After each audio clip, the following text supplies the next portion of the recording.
Welcome to Manchester. Manchester is the third most visited city in the UK, only behind London and Edinburgh, with thousands of tourists coming from all over the world every year. And one of the most attractive parts of the city is the Northern Quarter.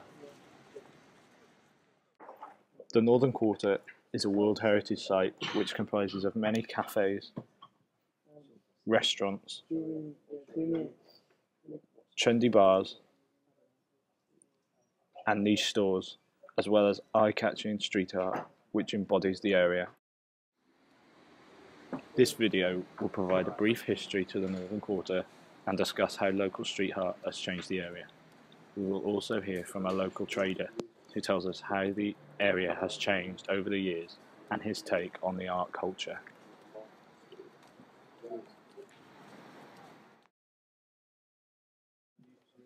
During the Industrial Revolution and the years after, the Northern Quarter was a major player in the cotton industry, and by 1853 there were 108 cotton mills in Greater Manchester alone.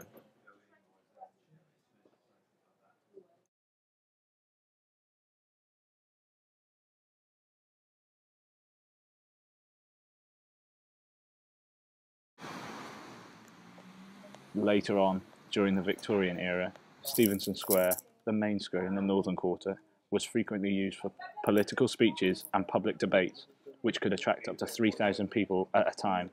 But as Rob Aldos tells us, the Northern Quarter hasn't always been as nice as we know it today.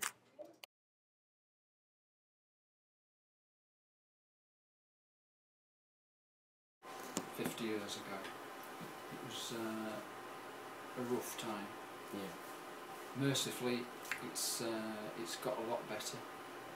You know, over the years, the city and certainly the Northern Quarter it's changed, and it will always change. There'll be changes beyond what we've got at the moment.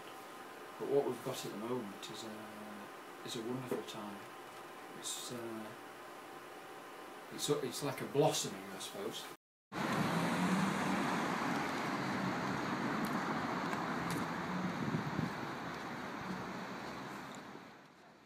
The mills proved to be a precious source of income for local store owners, as Rob Aldos, managing director for Fred Aldos Art Store, recounts when talking about his great-grandfather's business. You moved into the Northern Quarter due to the mills. Was that that helped the business a lot due to them being there? Well, the way it happened, my great-grandfather, FA1, he actually worked in the cotton mills, and he noticed a business opportunity to bring in or to import the canes that they were using to make the big skips that were trundling around the factories at the time. And he worked in the office, he saw this opportunity, and then he started to import, and he would sell then to the basket makers. Youth culture was next to develop, often with street dancers performing in Stephenson Square and the surrounding streets of the Northern Quarter. The street art came next, with vibrant and technical pictures adorning shutters of local shops, with artists often employed by the shops themselves to jazz up their otherwise bland exteriors. This leads some to believe that the Northern Quarter has, over the years, become the place to be for art culture in Manchester. Would you say that the Northern Quarter has become a centre for art in Manchester, with obviously your shop and the Art and Design Centre just off Thomas Street? Would you say it's developed the Northern Quarter into this centre for new art and artists to come into Manchester? It certainly seems to have happened that way. This part of town has made the best of what it had, and what it had was Affleck's Palace, old markets that had been converted.